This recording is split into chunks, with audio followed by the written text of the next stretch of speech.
1. A frenetic life. I'm a recovering speed addict, and I don't mean the drug. I'm talking about the inner pace of my life. I always seemed to be in a hurry.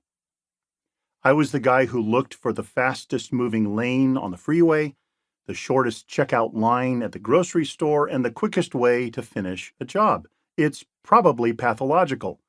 But like you, I also live in a hurried culture. I'm not the only one trying to get there more quickly and do things faster.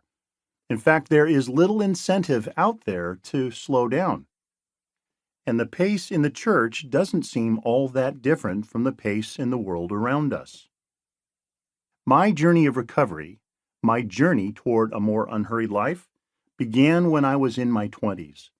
At the time, I was a full-time college pastor, a full-time student at Fuller Theological Seminary, and a new husband. I'm sad to say my priorities were pretty much in that order. I hadn't been in ministry long when a crisis hit. I was convinced that God had invited me to serve His purposes as the focus of my vocational life, but I also knew that I wouldn't be able to continue to do ministry or to live life in the manner or at the pace I had been maintaining.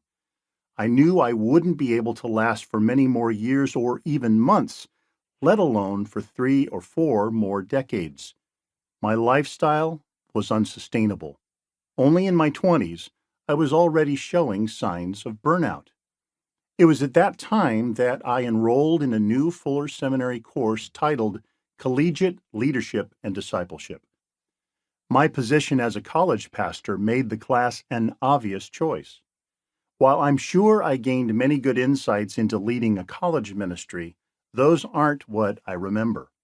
Instead, I remember that built into the course were a couple of day-long retreats that gave me an extended time of solitude and silence with God. The first retreat provoked in me withdrawal from busyness symptoms rivaling those of drug addicts during their first week of rehab. I didn't know what to do with myself if I wasn't solving something, going somewhere, or helping someone. The hurried pace of my inner life was exposed.